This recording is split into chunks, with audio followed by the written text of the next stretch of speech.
हरे हरे हरे कृष्ण कृष्ण कृष्ण हरे हरे हरे राम राम राम हरे हरे हरे कृष्ण कृष्ण कृष्ण हरे हरे हरे राम हरे कृष्ण।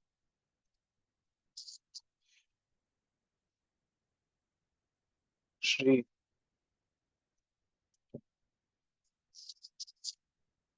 ग्रंथराज भागवतम के चतुर्थ अध्याय के हम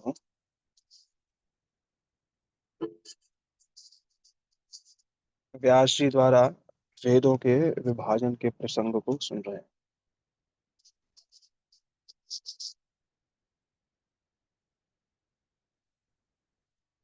वेद शब्द का अर्थ ही है क्या, जिसके माध्यम से जाना जाए। वित्त शब्द का अर्थ होता है जानना। वेद शब्द का अर्थ क्या है, जिसके माध्यम से परम पुरुषोत्तम भगवान को जाना जाए, उसे वेद कहते हैं। सर्वस्व चाहमृति सन्निविष्टो यद ज्ञानमोहनम च वेदेश सर्वम अहमेव वेद्यो वेदांत कृत वेद वित्त चाह। भगवान कह रहे हैं कि सर्वस्व चाह अहम हृदय सन्निविष्टो, मैं ही सभी जीवों के हृदय में विराजित हूँ। यत ज्ञान मोहनम च, मुझसे ही सब स्मृति है और मुझसे ही सब विस्मृति है। और वेदेश सर्वम, समस्त वेदों का सार, समस्त वेदों में के पठन पाठन का अध्ययन का अहमेव वेद्यो, मेरे को जानने के लिए ही है। सारा वेद किसको जानने के लिए? मेरे को जानने के लिए। क्यों? कि वेदांत कृत वेद वित्त चाह, वेदांत का रचयिता भी मैं हूँ और वेद का रचयिता भी मैं हूँ। सब इन वेदों के माध्यम से केवल मुझको ही जानना है। तो व्यास जी ने विचार किया कि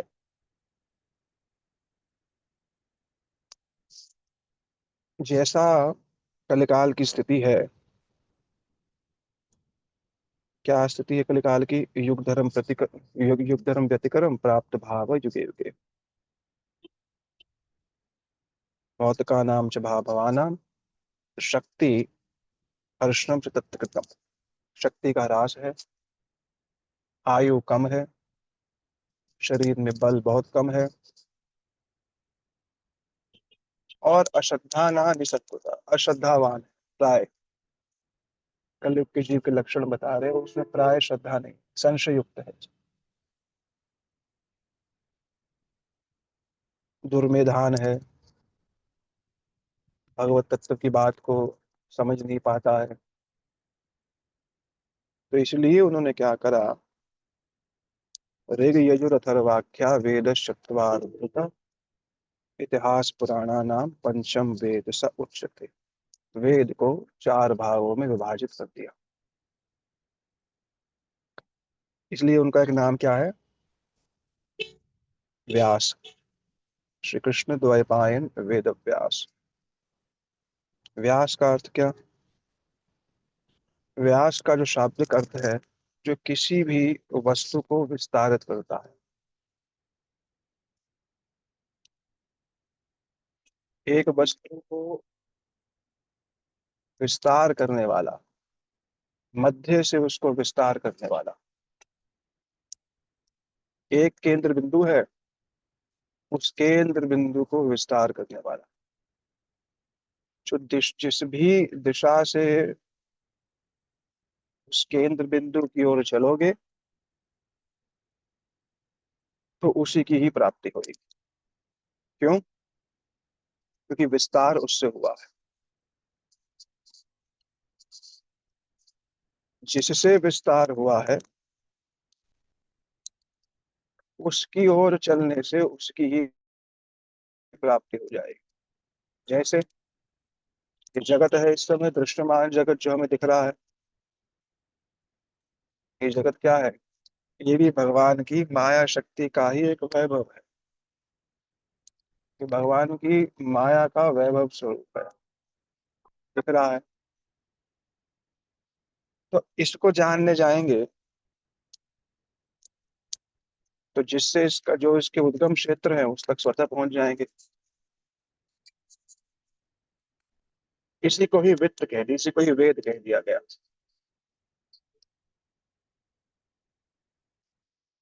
इसी को ही वेद जो है कह दिया गया। अर्थ क्या? कि केंद्र बिंदु को जान, केंद्र बिंदु को जानने से समग्र ज्ञान जो है अपने आप उपलब्ध हो जाता है। तो व्यास जी ने एक वेद को चार में विभाजित किया, क्यों किया? दशा को देख करके। साधु लोग दशा को देख करके शास्त्र का उपदेश देते, सबको शास्त्र, सबको एक समान उपदेश देते। क्यों? क्योंकि सबका अधिकार अलग अलग, हर वाक्य हर किसी के लिए नहीं। साधु मुख से निश्चित हर वाक्य हर व्यक्ति के लिए नहीं। क्यों? क्योंकि सबकी दशाएं भिन्न भिन्न है। कोई व्यक्ति इतनी सेवा करता है दिन रात, उसको कह देंगे तुम बिल्कुल सेवा नहीं करते। और कोई कुछ भी नहीं करता, उसकी थोड़ी सी सेवा को क्या करते, उसका विस्तार कर देते कि आप तो बहुत कुछ करते हो। तो उसका हर वाक्य हर किसी के लिए नहीं, दशा को देख करके ही वह उपदेश देता है। इसलिए हमें ऐसा उपदेश दिया और दूसरे को कुछ और उपदेश दिया, ऐसा नहीं। तो व्यास जी का भी मत यही है। क्या है व्यास जी का मत? कि वेद के उस रहस्य को तो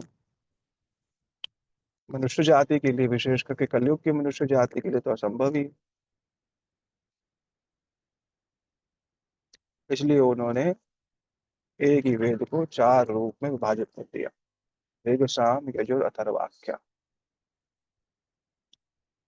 सामवेद के माध्यम से वेदों के मंत्र का उच्चारण किस प्रकार,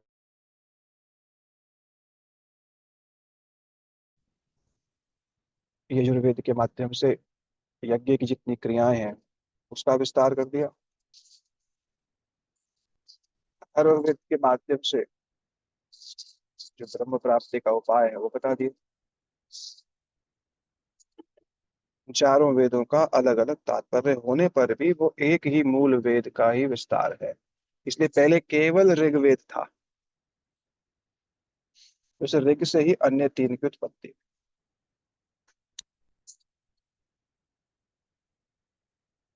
उसके लिए कल भी बताया कि वेद को भी पढ़ने के लिए छह प्रकार की शिक्षाओं की आवश्यकता होती है।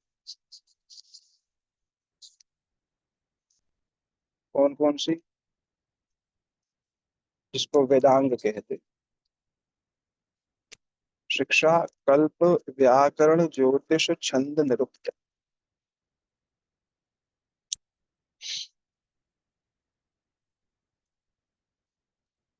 ये छह इसके वेदांग है। इसको पढ़ने के बाद वेद पढ़ने का अधिकार प्राप्त होता है। समस्त व्याकरण जान ली तब। तो अगर ये नियम लगा लिया जाए कि बिना व्याकरण जाने कोई वेद को ही नहीं समझ पाएगा, और बिना वेद को समझे भगवत तत्व का निरूपण ही नहीं होगा। इसलिए क्या किया, एक वेद को चार में विभाजित किया, तब भी समझे कि अभी भी इनको भी समझने के लिए एक विशेष योग्यता की आवश्यकता है। तो पहले तो उन्हीं चारों वेदों को अपने शिष्यों में विभाजित कर दिया, अपने शिष्यों में वर्तन कर दिया। पहले ऋषि को उसका अधिकार दिया।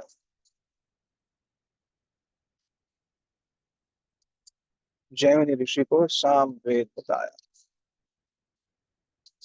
वैशंपायन जी को यजुर्वेद, और जो सुमंत हैं उनको अथर्ववेद का ज्ञाता बनाया, उनका अधिकारी बनाया। और इतिहास पुराना नाम पिता में रोमहर्षण। ये सूत गोस्वामी जी कह रहे हैं, तो कह रहे हैं पिता में रोमहर्षण, मेरे पिताजी श्री रोमहर्षण जी को इतिहास और पुराण का ज्ञाता बनाया, इसलिए मैं पुराण का वक्ता हूँ। मैं पुराण का वक्ता हूँ। तो इतिहास और पुराण इत्यादि मेरे पिताजी को, पिता में रोमहर्षण उनको दिया।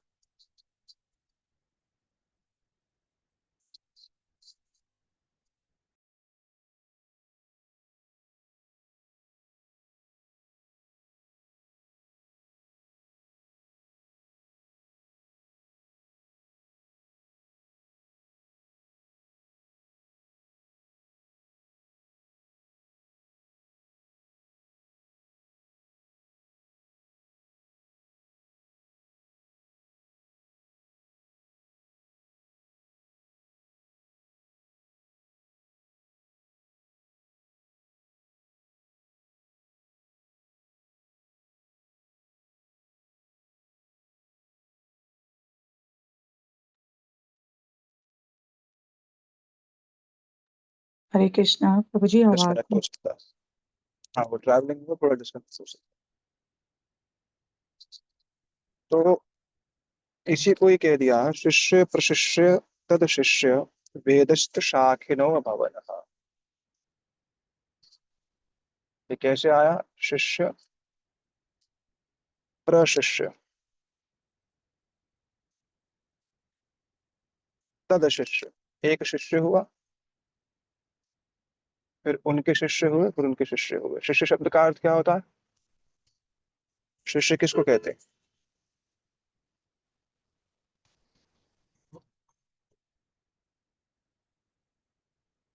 हाँ, हरे कृष्णा प्रभु जी, जो गुरु के वचनों को सुनता है। गुरु के वचनों को सुनता है वो शिष्य है। हाँ, और कोई?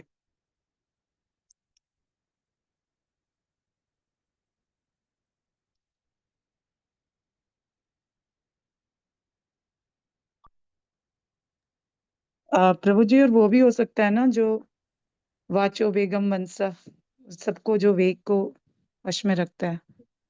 वो भी शिष्य हो सकता है। शिष्य शब्द का अर्थ है शास स्वयं इति शिष्य, माने जो शासन स्वीकारे वो शिष्य। बस। जो शासन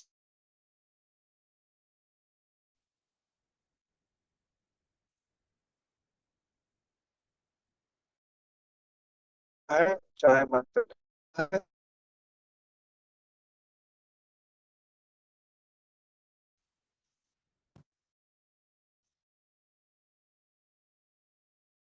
और क्रियाओं, जो संपूर्ण कार्य अपनी होता है वो उसे कहते हैं शिष्य।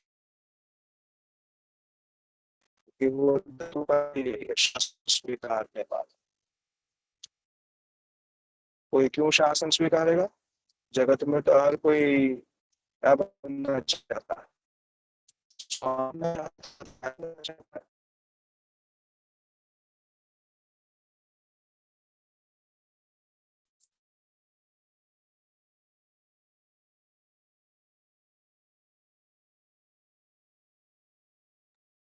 हरे कृष्णा प्रभु जी, सुनाई नहीं दिया।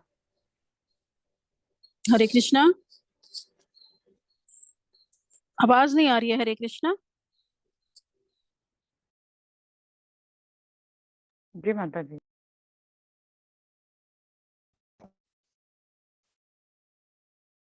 तो वो शासन स्वीकारने वाला, जो शासन को स्वीकारे वह शिष्य, यही इस धातु का अर्थ है। तो यहाँ क्या कहा गया? शिष्य प्रशिष्य तद शिष्य वेदस्य शाखे शिष्य उनके शिष्य माने गुरु परंपरा से ही यह ज्ञान प्राप्त।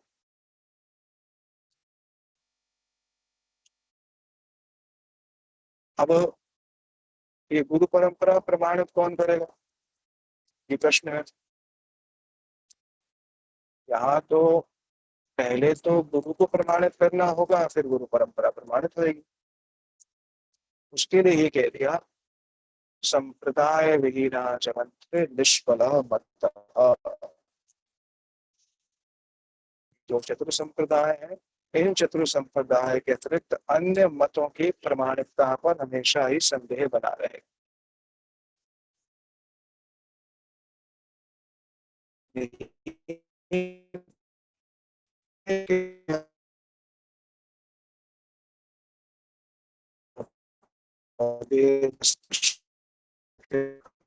ऐसे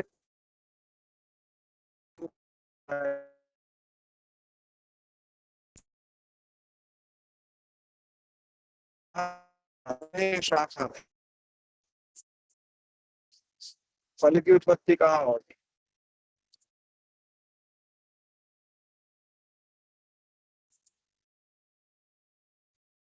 शाखा में होती। तो वृक्ष का परिचय किससे है?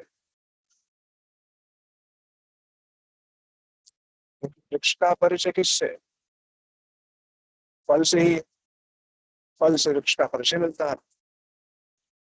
तो इसीलिए ही भागवत जी को वेदांत का, वेद का पका हुआ फल कह दिया गया।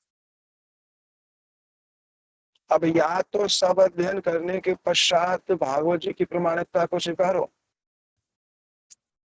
या तो सब कुछ अध्ययन करने के पश्चात फिर भागवत जी की प्रमाणिकता को स्वीकारो, या फिर स्वतः ही स्वीकार लो।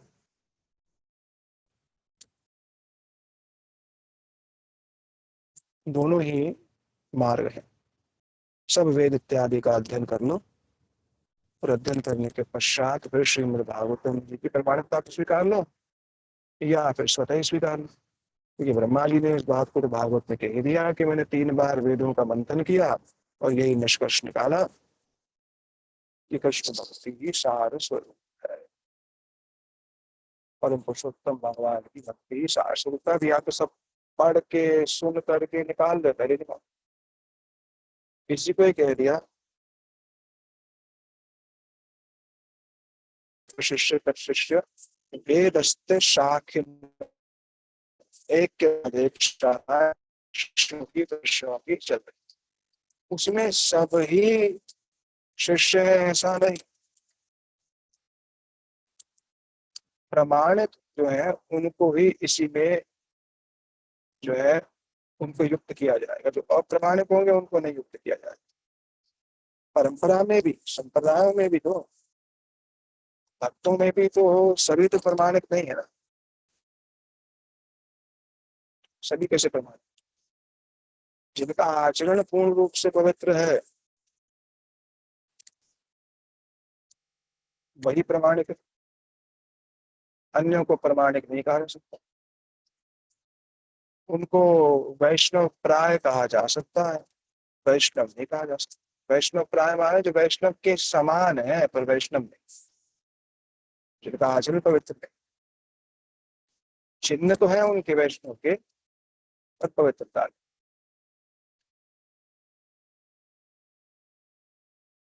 तब व्यास जी ने और विचार किया कि मैंने वेद का तो विभाजन कर दिया, तो उसको भी समझने के लिए वेदांग की आवश्यकता है, और वेदांग को समय देने का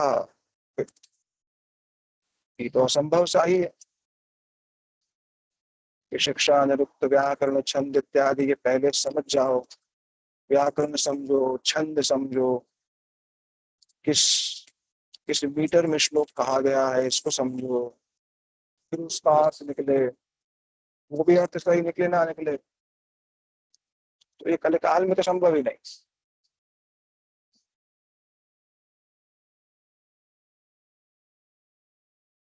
इसलिए ही व्यास जी ने क्या देखा, तैव वेद दुर्मेधेर धारयन्ते, देखा दुर्मेधा है, भगवान के प्रति इन लोगों की गति बड़ी मंद है, भगवान के प्रति नहीं चले, चलेंगे तो केवल और केवल अपने धन वैभव को मानने के लिए तो भगवान का पूजन करेंगे, और भगवान से प्रेम करने के लिए भगवान के पास नहीं जाएंगे। धन वैभव के लिए तो बहुत जाएंगे, और भगवान से प्रेम करने के लिए भगवान के पास नहीं जाएंगे। इसलिए ही व्यास जी ने क्या किया, एवं चकार भगवान व्यास कृपण वत्सल, समझ गए कि ये सब वेद भी मनुष्य नहीं समझता, एक का चार करने पर भी नहीं समझ सकता। इसे उनको क्या कह दिया, भगवान व्यास कृपण वत्सल, वो कृपण वत्सल है। कृपण किसको कहा जाता है, कृपण की परिभाषा क्या है,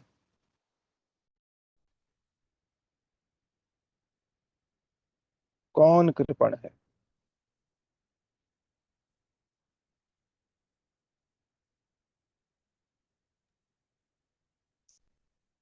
कृपण शब्द किसको कहते हैं, कभी सुना है कृपण शब्द पहले कभी?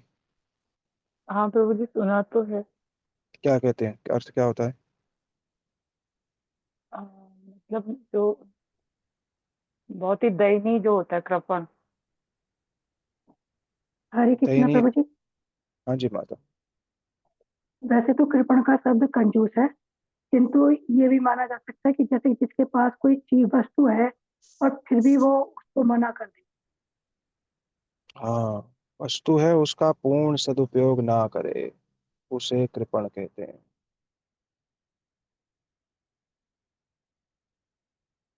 भगवान ने अर्जुन को ही इसी शब्द से संबोधित किया है। जो कार्पण्य दोष है वही कृपणता है। माने आपके पास कोई वस्तु है, उस वस्तु का पूर्ण सदुपयोग नहीं करना ही कृपणता कहा जाता है। तो यहाँ पर क्या कहा गया, भगवान व्यास कृपण वत्सल, कृपणों के वत्सल हैं भगवान व्यास। भगवान क्यों कहा गया व्यास जी को यहाँ पर, व्यास जी भगवान है कि नहीं है? सत्यावेश अवतार है ना। शक्तावेश अवतार, शक्तावेश अवतार क्यों कहे गए वो, कौन सी हरे शक्ति कृष्णा, का? हाँ, उन्होंने उनके अंदर अपना शब्द रूप की शक्ति का, ज्ञान शक्ति का उनके अंदर ज्ञान शक्ति का संचार किया, संचार जैसे किया। नारद जी में भक्ति शक्ति का संचार किया। तो भगवान फिर क्यों कहा उनको अपन? भगवान इसलिए ही कहा क्योंकि एक तो ये कारण हो गया कि उन्होंने शक्ति का संचार किया है, दूसरा जैसे भगवान अत्यंत कृपणों के वत्सल हैं, भगवान के समस्त गुणों में उनका जो भक्त वात्सल्यता गुण है वह सबसे सर्वश्रेष्ठ है, बद्ध जीवों के दृष्टिकोण से देखा जाए तो।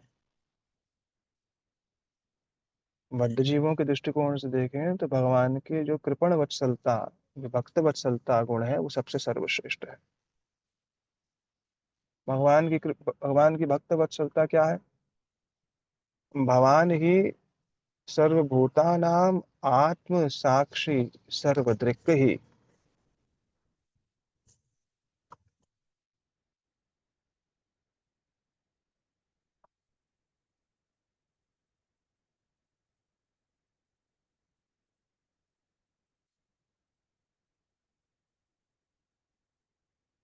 भगवान ही सर्वभूतानाम आत्म साक्षी सर्वदृक् ही, त्वत्त चरणाम्बोज स्मरताम दर्शनम गतः। भगवान की भक्त वत्सलता क्या है,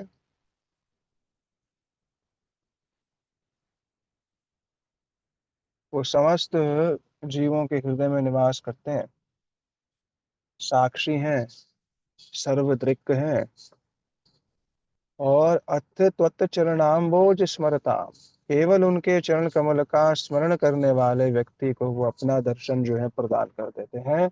यह उनकी कृपण वत्सलता है, उनकी भक्त वत्सलता है। ये उनकी भक्त वत्सलता का परिचय है। पर यहाँ पर भक्त वत्सल ना कह करके कृपण वत्सल कहा है। कृपण वत्सल माने जो अपने जीवन का मूल्य ही नहीं जानते, ऐसे लोगों को कृपण कहा गया। जो अपने जीवन का मूल्य ही नहीं जानते हैं, ऐसे व्यक्तियों को कृपण कह करके संबोधित किया गया है। पर वो भगवान है, इसीलिए वत्सल है।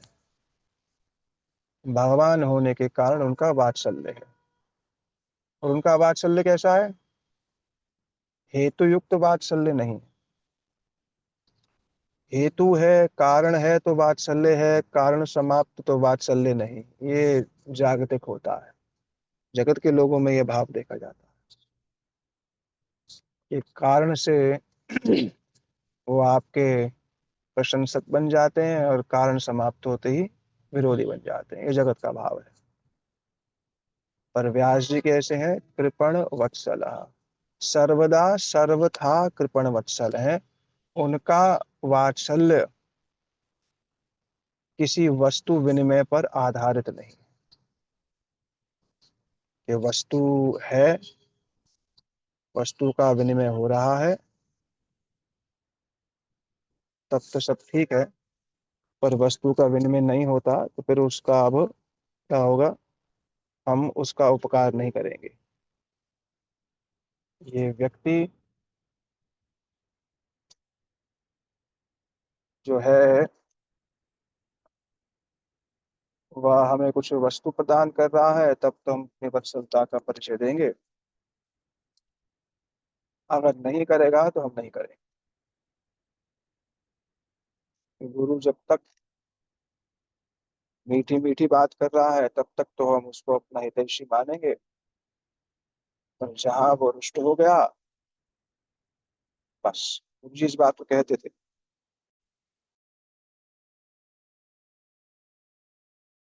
त्रुटि देखते हैं तो उसका शोधन करने के लिए देखते हैं। पर ये बात शिष्य को समझ में नहीं आई। क्यों? क्योंकि वो कृपण है। कृपण माने अपना मंगल जानता है, तो इसलिए वो अभी शिष्य हुआ है। इससे तो वो कहता है मैं शिष्य हूँ, पर अभी वो शिष्य हुआ नहीं, क्योंकि वो अभी शासन नहीं स्वीकार करना चाहता। अपनी स्वतंत्रता को ही अपनी वास्तविक संपत्ति मानता है और अपनी मनोन्मुखता को ही अपनी भगवत उन्मुखता मानता है मनोमुखी, और उसको भगवत उन्मुख मानता है। गुरुदेव कहते, गुरुदेव किसी शिष्य में कोई त्रुटि देखते हैं तो उसका शोधन करने के लिए उस पर शासन करते एवं उसे दंड देते।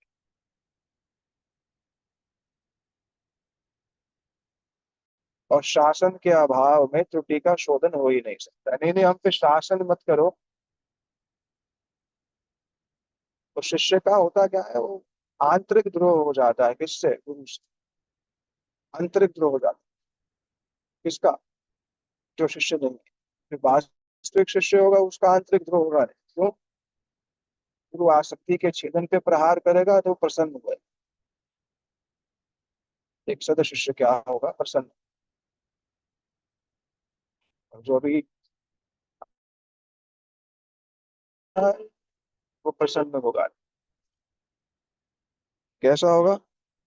वो शासन स्वीकारेगा नहीं, उस शासन उसको क्या लगेगा? दंड लगेगा।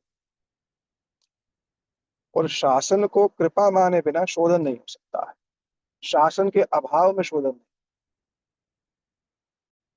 ये जो दंड है, यही वास्तविक कृपा है। और ये समझेगा कौन? सदशिष्य। मनोमुखी नहीं, जो सत्य है वो इसको समझेगा। यही उसकी दयालुता है। गुरु की ये इच्छा है। गुरु जी कहते थे कि शिष्य में लेश मात्र भी दोष ना रहे। उसका ये स्वभाव होता है, लेश मात्र भी उसमें दोष ना आए, ये दयालुता है। पर साधारण लोग, माने जो अभी शिष्य नहीं बने, तिलक कंठी धारण करना नहीं, वो एक बात है, वो एक आरंभ कह सकते हैं, पर साधारण लोग इसे समझ नहीं पाते। वो इस शासन को दंड समझते हैं और गुरु से विमुख हो जाते हैं। क्यों? क्योंकि उन्होंने अपने गुरु को अपना हितैषी माना ही नहीं। तब तक हितैषी माना जब तक वो उनकी वाहवाही करता, जब उनकी वाहवाही समाप्त हो गई, बस फिर क्या किया, फिर विरोधी हो गया, आंतरिक विद्रोह। पर यहाँ पर व्यास कैसे हैं? भगवान व्यास कृपण वत्सल, व्यास जी कृपण वत्सल। कृपण वत्सल का अर्थ वही हुआ कि जो अपने जीवन के वास्तविक मूल्य को नहीं समझता है, उनके प्रति श्री व्यासदेव अत्यंत वात्सल्य का, स्निग्धता का, स्नेह का, मंगल का परिचय दे रहे हैं। क्या करके? वेदश्चत्वार उत्थितः, वेद को चार में विभाजित करके, और उसके पश्चात वेद को इतिहास पुराण में विभाजित करके अपनी कृपा का परिचय दे रहे हैं। क्यों? कि वो चाहते हैं कि जीव जो है भगवान को प्राप्त करे। जीव जब तक भगवान को प्राप्त नहीं करेगा, तब तक वह परम सुख को कभी भी प्राप्त नहीं कर सकता।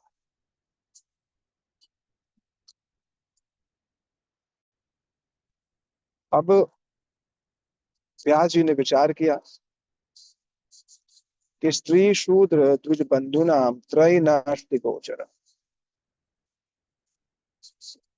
स्त्री, शूद्र और द्विज बंधु, माने जो ब्राह्मण तो है पर वैसे कार्य करते नहीं।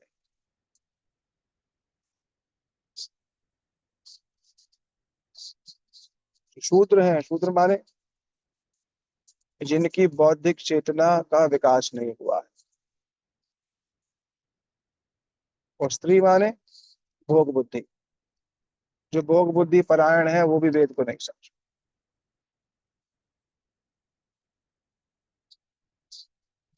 ये तीनों ये नहीं समझ सकते। क्यों? जब तक विषयों में मन पूर्ण रूप से लगा हुआ है, तब तक ये सब सूक्ष्म बात समझ में नहीं आती। हरे कृष्णा प्रभु जी, स्त्री का आपने क्या बताया? और भोग बुद्धि। भोग बुद्धि, क्योंकि अगर स्त्री वेद नहीं समझ सकती तो फिर गार्गी का संवाद कैसे हुआ? समझ सकती है। स्त्री अगर वेद नहीं समझ सकती तो फिर हेमलता ठाकुरानी इत्यादि कहाँ है? सब समझ सकती हैं, पर जो भोग बुद्धि परायण है वो लोग नहीं समझ सकते। स्त्री माने प्रकृति, उसका शाब्दिक अर्थ भी लिया जा सकता है, और उसके शाब्दिक अर्थ को लेने में विषय वस्तु का संपूर्ण परिचय नहीं मिलता। उसका शाब्दिक अर्थ लेने में, क्योंकि प्राय स्त्री का स्वभाव क्या? प्राय संतान उत्पत्ति, ये कार्य। और इसका अगर यही शाब्दिक अर्थ ले लिया जाए तो विषय वस्तु प्रकाशित नहीं हो सकती है। इसलिए शूद्र मान देख लिया जाएगा जो निम्न जाति जिसका बौद्धिक चेतना का विकास नहीं हुआ है।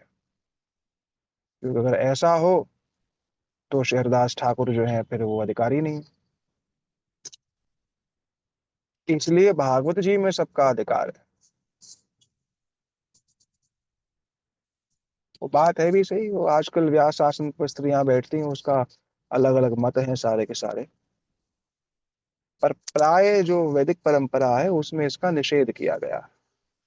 कथा कहना एक बात है, व्यास आसन पर बैठना एक अलग बात है। वो व्यास जी का स्थान। और प्राय तो व्यास आसन पर बैठने का सबका अधिकार है ही नहीं, सच बात बोलो तो आजकल चल पड़ा है बस कि बस बैठ जाओ। होड़ लगी हुई है ना, प्रसिद्ध होने की होड़ है। प्रसिद्ध होने की तो होड़ ही है कि आसानी से हो जाए। तो सबका अधिकार है, कथा बोलने का सबका अधिकार है। आचरण युक्त होकर के कथा बोल, पर व्यास का संपूर्ण रूप से प्रतिनिधित्व करना वो अलग बात है।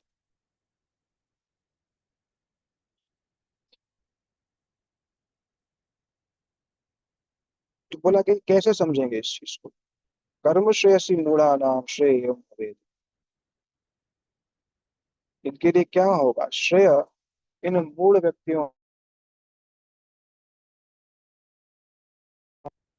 किसने कहा गया, ये कृपा है।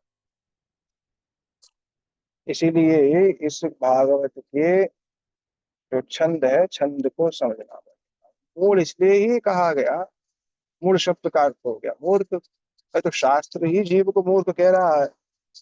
नहीं, शास्त्र का मूर्ख कहने का तात्पर्य उसकी जीव के प्रति अत्यंत दया का परिचय। जैसे एक पिता या माता अपने पुत्र को कहती है तू मूर्ख है, पढ़ता नहीं, तो उसका मूर्ख कहना क्या है, मूर्ख है वो नहीं। मूर्ख कह करके चाहते हैं कि वो मूर्ख मत, वास्तविक लक्ष्य को पहचान, आत्म अनात्म को पहचान, मूर्ख है। जीवन की अवधि शेष हो पहचान, से मूर्खता भरा जीवन मत जी। गुण के लिए ही कर्म श्रेय सिमूढ़ा नाम श्रेय एवं भवेद। उनके लिए श्रेय क्या है ये निर्धारित करना चाहिए। क्या आवश्यकता थी, लिख दिया था, ठीक है, जो समझ जाएंगे, नहीं समझेंगे तो क्या करें। नहीं, यही कृपण वत्सलता का परिचय।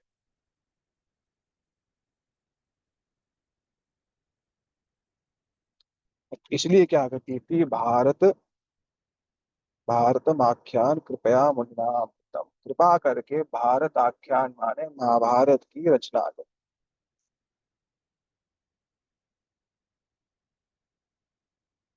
जैसे बहुत लोगों को महाभारत में बड़ी रुचि है, उसमें युद्ध नीति है ना, और भगवत महाभारत के ही अंश भगवत गीता में रुचि नहीं है, क्योंकि भगवत गीता क्या है, तात्विक है। महाभारत दिखा दो उनको, वो देखते रहेंगे।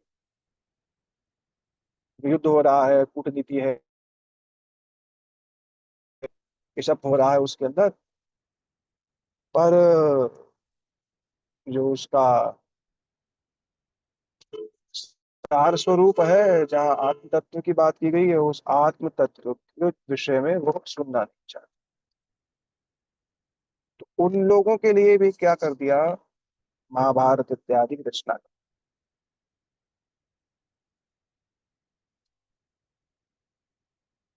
अब ये सब करने के पश्चात तो व्यास जी ने उत्तम श्रोता से लेकर के निम्न श्रोता सबके लिए वेदों का विभाजन कर ही दिया। अब तो संतुष्टि हो जानी चाहिए थी, इतना महान कार्य किया उन्होंने, इतना सर्वश्रेष्ठ कार्य कर दिया कि अब तो जगत जीवों का मंगल हो ही जाएगा। पुराण इत्यादि की रचना कर दी, अष्टादश पुराण, 36 उप पुराणों की रचना कर दी। कि ठीक है, सब लोग अपने अपने अधिकार से किसी ना किसी तरीके से आस्तिक मार्ग पर चलेंगे।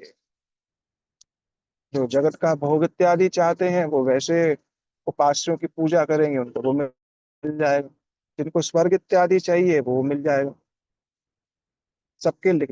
पर ये फिर लिखा है क्यों, हाँ ये इसलिए लिखा कि आज जो नास्तिक कोटि का है वो कम से कम आस्तिक कोटि का होकर के भजन करना शुरू कर दे, चाहे जगत की इच्छा के लिए करे, धीरे धीरे धीरे करके वो शुद्ध हो जाएगा।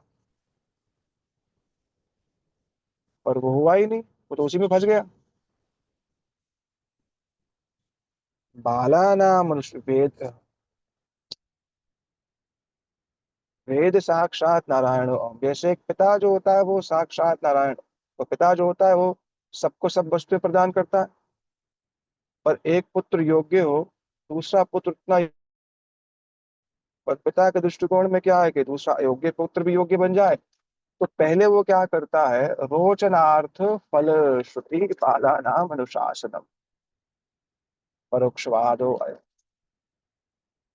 तो पहले वो कहता है तू ऐसे करेगा तेरे को मैं ये दे दूंगा, तो इतने नंबर ले आएगा दे दे दूंगा। ये क्या है, रोचनार्थ फलश्रुति, उसको ऐसे पढ़ाता है।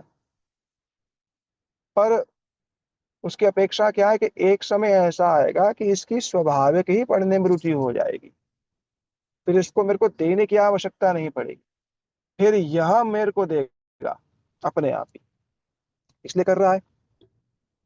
ऐसे ही व्यास जी ने अपेक्षा करी कि बिना किसी लाभ के तो कलयुग का जीव भगवान की पूजा करेगा ही नहीं, करेगा ही नहीं। उसको लाभ की दिखा दिया जाए तो ऐसे मिल जाएगा वैसे मिल जाएगा, तो वो सब करेगा। हाँ, तो पहले तो केवल फल दिखा दिए रोचनाथ, और फिर जब फल दिखा दिया, फल मिल भी गया, तो थोड़े समय बाद सोचेगा मेरे को भगवान से मांगना ही क्यों चाहिए, मैं तो उनका सेवक हूँ, उनका दास हूँ, मेरे को तो उनकी सेवा करनी चाहिए। तो वो अपने आप ही उत्तम अपने आप हो जाएगा। पर ऐसा हुआ नहीं, तो उसके कारण ही व्यास जी अतृप्त अनुभव कर रहे, ऐसा हुआ नहीं। भगवान के प्रति स्वाभाविक प्रेम की उत्पत्ति के लिए ही भिन्न भिन्न सोपान के श्रोताओं और अधिकारी के लिए ही ये सब व्यवस्थाएं करी गई। पर जो जो जिस जिस चीज का अधिकारी था वो उसी ही क्रिया में पूजा में अभ्यस्त हो गया, ये भूल गया कि भगवान से विशुद्ध प्रेम करना ही मेरा लक्ष्य है, वो भूल गया। बस इसी के कारण ये सब लिखने के पश्चात भी अतृप्ति श्रील व्यास देव जो है अनुभव कर रहे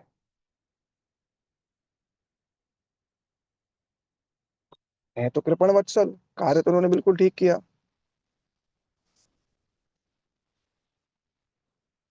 कह रहे कि नाति प्रसादित धार्य सरस्वत्य तत्व शुचे। सोच रहे थे कि मैंने तो जगत के लोगों के लिए मंगलमय कार्य किया, पर सर्वात्मेक नपि यदा न तुष्यते, न तुष्य, तुष्ट नहीं। क्यों तुष्ट नहीं है, क्योंकि उद्देश्य सफल नहीं हुआ। उद्देश्य सफल, जैसे गुरु जी बोलते थे, कृष्ण की सेवा को छोड़ करके, गुरु वैष्णव की सेवा को छोड़ करके अगर कोई और लक्ष्य होगा, विद्वान बनने का लक्ष्य होगा, प्रसिद्ध बनने का लक्ष्य होगा, पैसा इकट्ठा करने का लक्ष्य होगा, तो वो प्रसन्न नहीं हो सकता अंदर से। बड़ा बनने का लक्ष्य होगा, वो कभी कभी प्रसन्न नहीं हो सकता, कभी भी प्रसन्न नहीं हो सकता है, ऐसी उसकी स्थिति। अन्य अगर कोई लक्ष्य रहेगा तो एवं प्रसन्न मनसो स्थिते सत्वम प्रसिद्धि का भाव नहीं आ सकता उसमें, संभव नहीं। क्यों, क्योंकि उद्देश्य गलत है, उद्देश्य की पूर्ति नहीं है। उसी प्रकार से व्यास जी ने सोचा, मेरा हृदय संतुष्ट नहीं, सर्वे का आत्म। अब यहाँ पर आत्मा की बात कही गई, आत्मा तुष्ट नहीं हुई। आत्मा प्रसन्न होगी कैसे पता चलेगा, हाँ, जब आत्म संबंधी क्रियाएं केवल भगवान की प्रसन्नता के लिए किया जाएंगी, तब ही आत्मा प्रसन्न होगी। किसी से किंचित मात्र भी अगर राग द्वेष होगा, वस्तु से, क्रिया से, फल से, तो आत्मा प्रसन्न नहीं हो सकती। इसलिए साधु लोग आशा नहीं करते किसी से।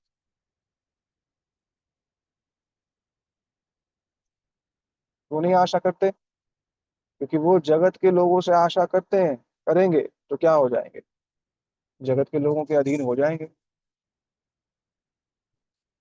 जगत के लोगों के अधीन हो जाएंगे, और अधीन हो जाएंगे तो अपनी प्रसन्नता खो देंगे वो। तो फिर क्या किसी के अधीन नहीं होना? हाँ, वो वैष्णवों के अधीन होना चाहते हैं। क्यों? क्योंकि यदात्म गुणाश्रय, आत्मगुण में जो स्थित है, उन वैष्णवों के परम अधीन होकर के प्राण दे करके उनकी सेवा करना चाहते हैं। अभी महाराज जी का मेरे पास फोन आया, शायद यूएस में ही है, तो महाराज जी भी यही बात बोल रहे हैं कि प्राण दे करके अपनी सेवा करते हैं। क्यों करते हैं? इसलिए ही करते हैं क्योंकि पारमार्थिक संबंध का परिचय ही यही, अपने प्राण दे करके साधु गुरु वैष्णवों की सेवा करना। बस इसी से ही क्या होगा, ये नात्मा संप्रसेद, उसका प्रयोजन कुछ और नहीं होना चाहिए कि हाँ अब हम कर रहे हैं तो फिर हमारा पोस्टर लगना चाहिए, हमारा नाम लगना चाहिए, ये होना चाहिए, वो होना चाहिए। ये सब रहेंगे तो आत्म प्रसन्नता नहीं हो सकती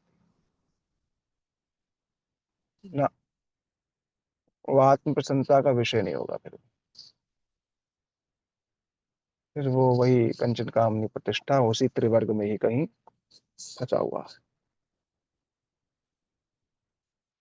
तो एकांत में बैठे, एकांत में विचार किया, साधक को एकांत में विचार करना चाहिए, साधक ही करेगा,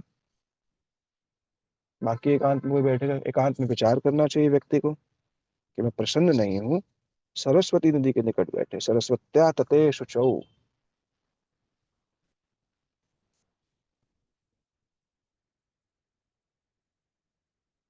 वितर्केन विविक्त स्थान इदम चौवाच धर्मवित्त।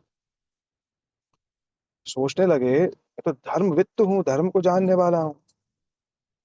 पहले कृपण वत्सल कहा गया व्यास जी को, अब धर्मवित्त कहा गया।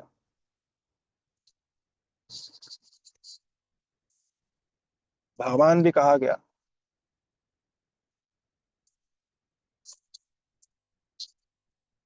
तो धर्मवित्त कह दिया हूँ कि धर्म को जानने वाले हैं। तब उन्होंने विचार किया, क्या सर्वात्म के में अर्थ क्या है? मैं पूर्ण रूप से प्रसन्न क्यों नहीं? उसी को ही सर्वात्म स्नपनम परम विजयते श्री कृष्ण संकीर्तनम कहते हैं।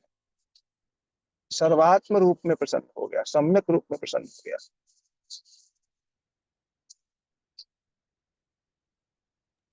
हरे संपूर्ण कृष्णा, रूप से दंडवत प्रसन्न। प्रणाम प्रभु जी।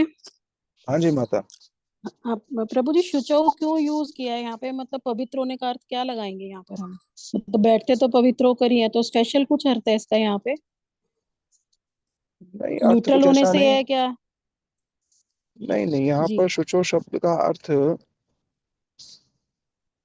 जब भी कहीं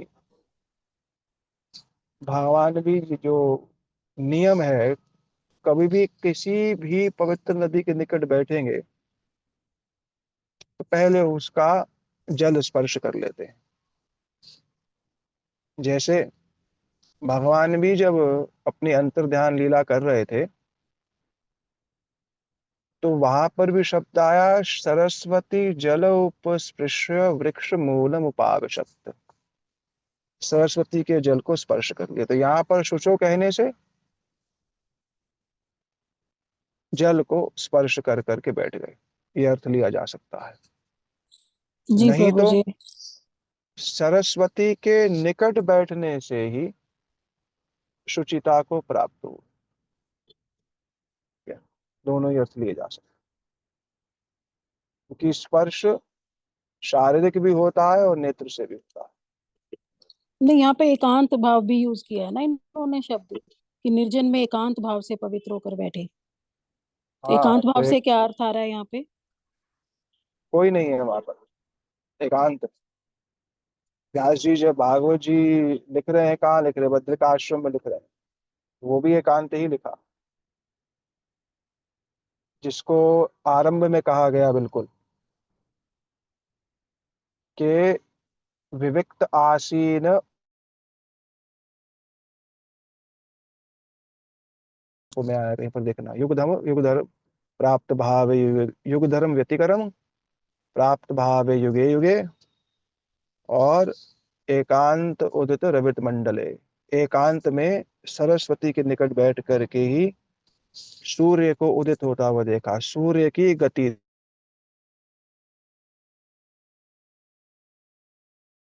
अब उन्होंने ये सब विभाजन सब जी कर प्रभु लिए। जी। ठीक है। जी जी। हाँ जी। अब कह रहे हैं, नाति प्रसीद यत्र दया।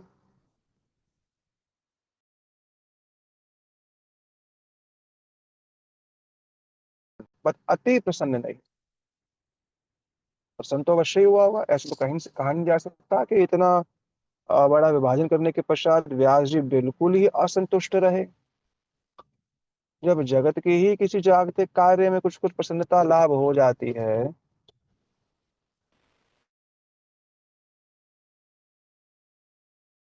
पर नाति प्रसीद हृदय, अति प्रसन्न नहीं, संपूर्ण रूप से प्रसन्न नहीं, कहीं कुछ अभाव जो है लगा,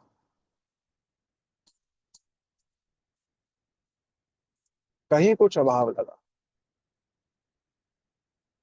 तब उसको क्या कर रहे हैं, वितर्कयन विविक्त, एकांत में उस पर विचार जो है कर रहे हैं। साधक को एकांत में विचार करना चाहिए। एक सच्चे साधक को तो एकांत में अवश्य ही विचार करना चाहिए। और समस्याएं होती है, कोई अपने मन के साथ एकांत वार्ता इसलिए नहीं करना चाहता क्योंकि उसका जो मन है उसको भोगों से विरक्त होने ही नहीं देता है। ये व्यक्ति ये भोगों से विरक्त नहीं होना चाहता, वो जानता है मैं एकांत में बैठूंगा तो मुझको मेरे दोषों का परिचय होगा, पर वो उन दोषों का परिचय पाना ही नहीं चाहता है, इसलिए एकांत बैठता है। एकांत में गुरु परंपरा के साथ नित्य भी बैठना चाहिए। दूसरों को भाषण देने नहीं, अपने समस्त त्रुटियों को अपने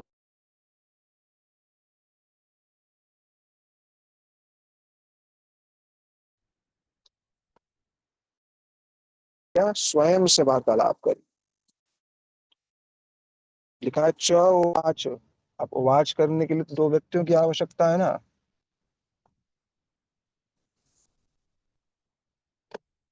दो व्यक्तियों की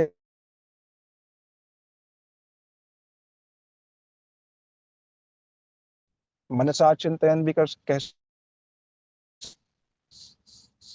हम्म, निध्यासन भी कह सकते थे, पर च उवाच क्यों, एकांत में स्वयं से वार्तालाप करी।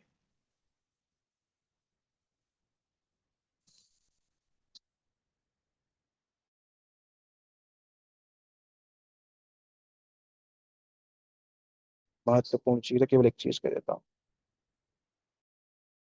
ये रही मया छंदांसी गुरु अग्नय, मानिता निर्वल्लीकम गृहीतम च रुषासनम।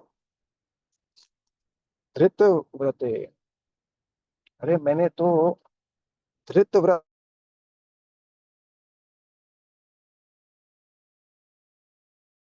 लिए मैंने। हाँ माने, छंद माने वेद। मैंने तो वेदों का संपूर्ण रूप से सम्मान किया। गुरुवो अग्नय, गुरु का सम्मान किया, अग्नि का सम्मान किया, और कैसे किया। महत्वपूर्ण शब्द है ये, भागवत में बहुत बार आएगा। शिलभक्ति विज्ञान भारती को सही महाराज जी इस बात को कहते थे कि शब्द पकड़ना बहुत जरूरी है। क्या, मान्यता निर्वर्ली के, निर्वर्ली के इनका शब्द का शाब्दिक अर्थ है निष्कपट होकर के।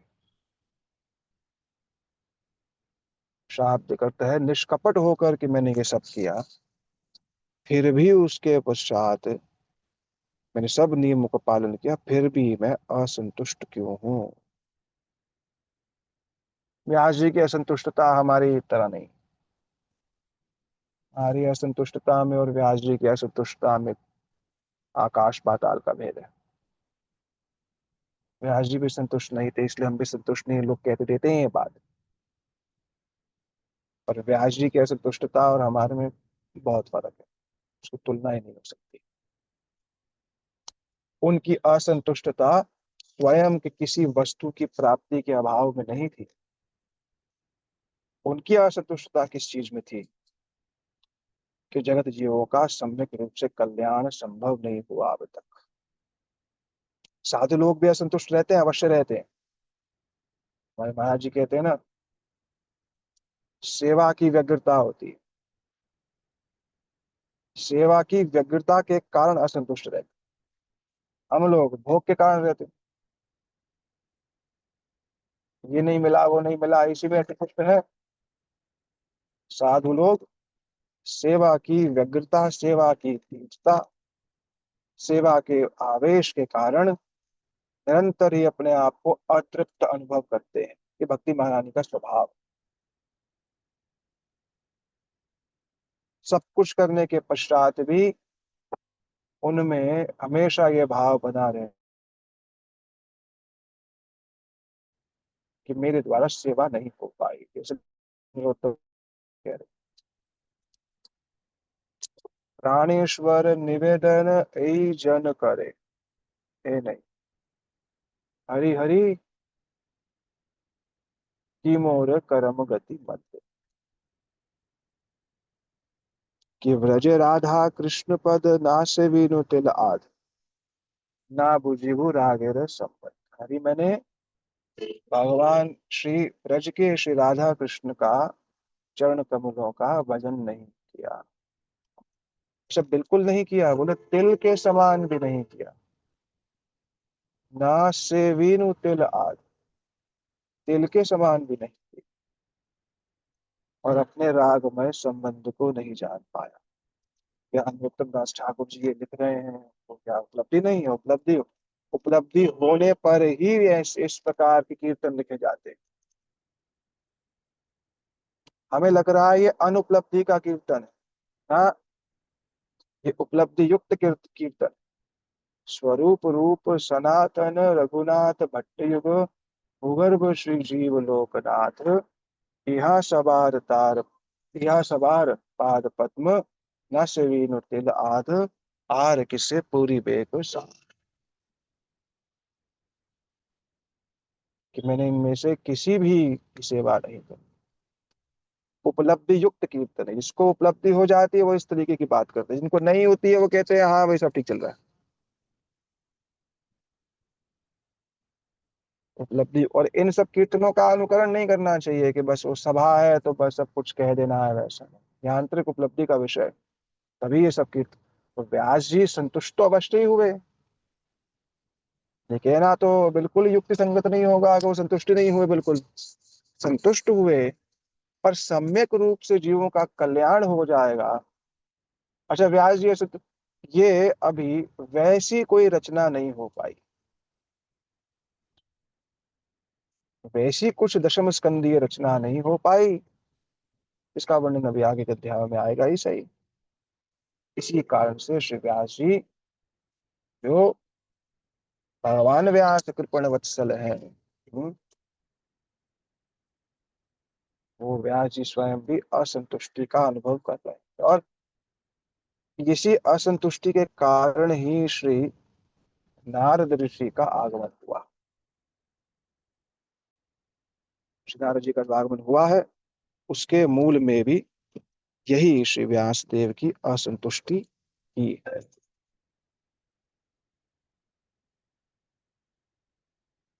हम लोग ने आज इसको यह सुना है, बाकी फिर हम कल सुन।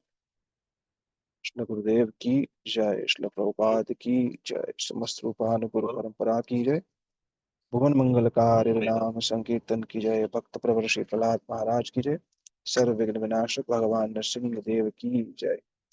श्री कृष्ण चैतन्य प्रभु नित्यानंद, श्री अद्वैत गदाधर शिवासदि श्री गौर भक्त वृंद की जय। श्री राधा गोविंद गोपीनाथ मदन मोहन, श्री राधा श्याम सुंदर, श्री राधा दामोदर, श्री राधा छेल चिकन, श्री राधा वृंदावन चंद्र, श्री राधा रमन, श्री राधा गोकुलनंदन, श्री राधा विजय गोविंद, श्री राधा विनोद बिहारी लाल, श्री वृंदावन बिहारी लाल की जय। भद्रा श्रीमद् भागवत महापुराण की जय, श्री चैतन्य चरितामृत की जय, श्री चैतन्य भागवत की जय, श्री व्यास जी महाराज की जय। श्री वृंदावन दास पतित पावन श्री वृंदावन दास ठाकुर जी की जय। श्री कृष्णदास कविराज गोस्वामी, श्री सुखदेव गोस्वामी पाद की जय। श्री परीक्षित जी महाराज की जय। श्री नारद ऋषि की जय। रसिकाचार्य श्री विश्वनाथ चक्रवर्ती पाद की जय। अनंत कोटि वैष्णव वृंद की जय। समागत गौर भक्त वृंद की जय। स्मिताय गौर प्रभानंदे हरि हरे कृष्ण, हरे कृष्ण कृष्ण कृष्ण हरे हरे, हरे राम राम राम हरे हरे, हरे कृष्ण कृष्ण कृष्ण हरे हरे, हरे राम राम हरे हरे, हरे कृष्ण कृष्ण कृष्ण हरे हरे, हरे हरे